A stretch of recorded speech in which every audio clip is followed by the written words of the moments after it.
Welcome back to the Backseat Startup Podcast, where we give unsolicited advice to strangers on the internet. Today, I am joined by Aaron Guyett, a technical chia pet who has done things at large corporations and small startups. If you water him enough, he'll eventually produce high-tier technological products and won't stop talking about them. Aaron, thanks so much for being on the show. Yeah, thanks for having me. It's awesome to be here and pretty good intro. Yeah, I agree. So Aaron did provide that bio to me, but I would love to flip it back to you to tell us a little bit more about who you are and what you're currently working on. Yeah, so I am technical. I'm the co-founder over at Cloutchain. We're building out something that helps brands engage a little bit better. When you hop onto Cloutchain as a brand, you can find and start with those top fans right away rather than blasting a shotgun approach to social media, and then engage with them, give them things they actually want. And you're working with the right people from the beginning, you get such a higher lifetime value as a brand. So we leverage some pretty cool tech to do it, and that's where my technical background comes in. But anybody that says they're technical will spend way too much time talking about products, so I'd rather you guys just go check it out than me to dive in about features.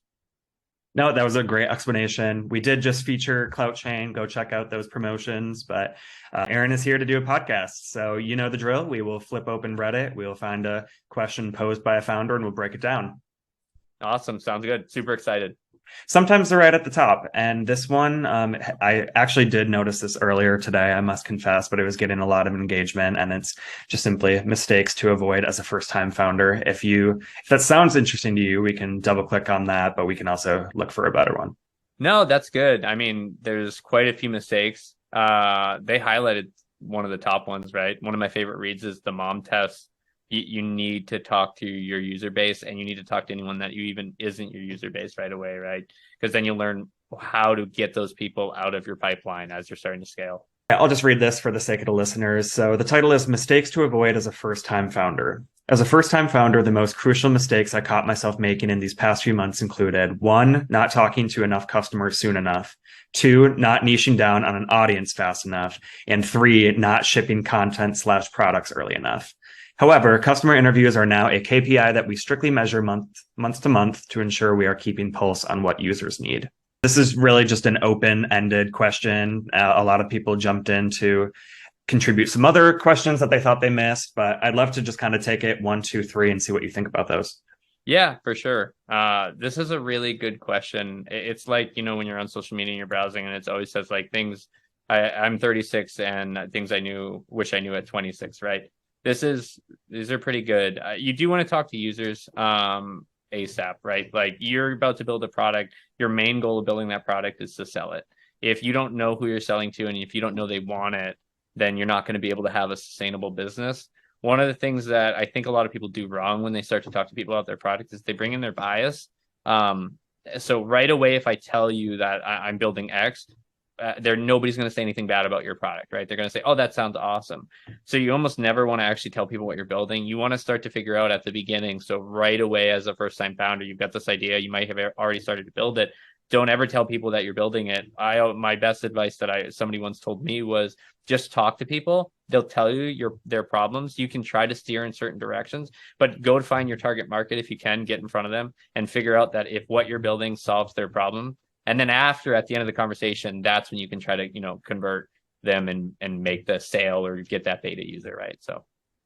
So if a founder is basing their idea off of a problem they themselves are facing, do you think that takes you a step forward because you already have the validation of your own problem? Or do you think that can lead to even more bias because you assume that everyone has the product that looks like yours or the problem that looks like yours, and you kind of fail to understand the delivery element because it might not all be consistent? Yeah, that's a good question. I think the best way, probably the latter, right? Like I am a product guy. I build passion projects even when any second I get, which is none. I literally had to shelve all my passion projects right now. But anytime I used to have them, I would go and build things that solve my problem. And I would be the only one that was interested in them. I would show friends and, I'd have this really cool thing that I was like, look, I can automate some of the messages on Slack. And they'd be like, yeah, but it takes 2 seconds to send okay. And it's like, yeah, but I'm getting 100 messages every hour. So nobody cared, right? So there's certain things like that I would build and I'd be like, okay, well, whatever. I think a lot of things happen with something called brand blindness, and I use that as sort of a blanket statement for also kind of product blindness. When you build something, if you haven't talked to users and you built it, it kind of becomes your baby. And no matter what anybody says, you kind of filter it out. And so that's why if you're not talking to users in that stage that's so early that you won't start to filter them out, I think you're going to get brand blindness, and it makes it harder and harder, especially as a first-time founder, to make adjustments. You're not going to make those adjustments even if they make sense, because you built it, it's the first thing you've ever built. It's the first thing that's in market. So yeah, I really think you should talk to people even before you start building, and then iterate, right? A/B testing is one of the greatest things ever. There's a lot of books on usability testing. I think one I have is called like Usability Testing for Dummies. It's like I've been in tech space for years, and I still go back to that because you can never talk to too many users. What you can do is you can sometimes take the wrong advice, but again, you won't know unless you try it. I'm glad you brought up the start asking potential users before you start building, because I did think that point number one was correct, but not specific enough. Just, not talking to enough users soon enough. This needs to happen before you start building. The last thing you want is to start building something that turns out nobody wants or only you want. So I'm glad that you touched on that. And I'm really glad that this founder brought up number two, not niching down on an audience fast enough, because we talked about this a little bit earlier with respect to Cloutchain. And I feel like you might have a little bit different perspective on this. Yeah. So niching down, and I think I mentioned this earlier, but I don't like the term niche. When you're fundraising, niche used to be like, what's your niche, right? They'll ask it, but they generally say that because there's no other word. So I think I used like beachhead earlier or beachfront. I don't remember the term I used, but I always try to use something different because it seems like you're limiting your audience. And this is for people that are going to raise. And even then, so maybe this is just a certain audience, because if you can fund your business without ever raising, awesome. But you want to make it sound like this business has $1 billion potential, right? So I don't like niche. I do like the idea of having a target audience that you can clearly define and is capturable. So what I mean by that is, like, at Cloutchain, we target SMBs, and I leave it that broad when I talk to it quickly.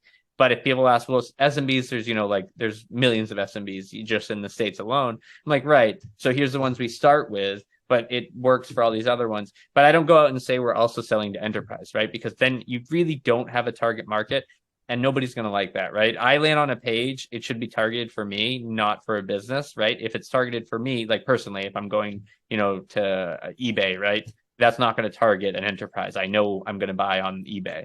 So that's the problem you run into if you don't niche down to a certain degree. As you scale, other people will find use cases, and you'll find out those use cases. And then you can start to have all the separate little tabs in your nav, but you don't need that right away. So yes, I like the idea of having some sort of subsection, but I don't like the idea of being way too specific, because if you do that, you'll never figure out the right product to build, and you won't pivot hard enough. So you are currently raising, and I'm curious if the perspective is different when you're thinking about purely business strategy versus how you're talking to investors, because investors do want to see that total addressable market. How do you square like a laser-like focus on your next steps with acknowledging and communicating to the investors that you are thinking about the bigger picture? You have to tell a story, and it has to be a true story, and it has to be genuine. And it's something that I struggled with at my first startup was, no, I have this strong go-to-market plan. Here's what we're doing. What I pivoted into for, this startup, it's all about phases, right? Like, here's our go-to-market, and I break it down into phases, right? We have a digital activation channel that we use right now. And so with that phase, we have a specific market that works for, right? But as we scale, you can see that the phase that I pitch to investors changes, right? So we're targeting different audiences, we're expanding those audiences, and we're supporting them as they come on board. What was the other part of the question? I might have missed the other piece. It's more just how you frame it for investors, and to make sure that they know that you're thinking about the bigger picture while also communicating your focus. Yeah, the other piece about like investing versus like running a business, that's where your website does a different lift. So your landing page and your marketing, rather than what you're saying to investors. The problem is sometimes you conflate them if you're talking about them all the time. And so we did it. We conflated ours. We're updating our landing right now. It looks too investory. Like somebody was like, I don't get like user. We talked to our users, and they didn't get what we did in you want them to understand. They land, say what you do, right? Or say the problem you're solving right away. Where we're too vague. We were using investor speak on our landing, and we had just updated it, and I was like, it's terrible. That's like, I told Tim, my co-founder, I was like, we have to change it. And so we're in the process of changing it. It's hard. But if you talk about your startup long enough and you talk with enough people about your startup, you'll be able to separate those two in your mind, I think, over time. So keep your landing page to land in customers and keep your deck for investors. Yeah, 100%. Got it. So point number 3, not shipping content / products early enough. So I heard a quote a while ago, and I'm going to misattribute it if I try to say who I heard it from, but it's basically, no one remembers like version 1.0 of your product. Customers remember how it's currently making them feel now. So I would love your perspective on that, because, if right out of the gate you do ship a subpar product, or some users just gone for good, I guess I would love for you to critique and defend that point. Yeah. This one I actually agree. You get a cycle, right? Sometimes you like talk to users, they don't like this, they don't like this, they don't like this.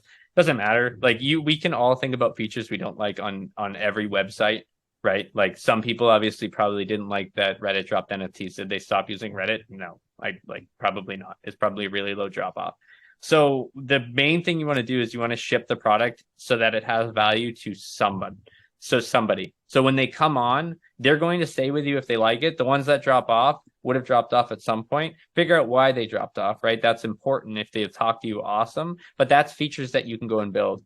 The way that I like to do it on products, and I'm not, like I said, I mentioned this earlier, I'm technical. So like I hate shipping things that like don't look nice.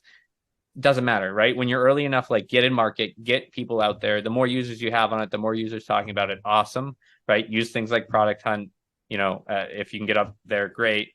But the moral of the story is, if you don't get it in market, nobody's going to be able to look at it anyway. If you lose those people, you were going to lose them. It doesn't matter what it was, that you would have lost them at some point. Learn from them and then continue to iterate.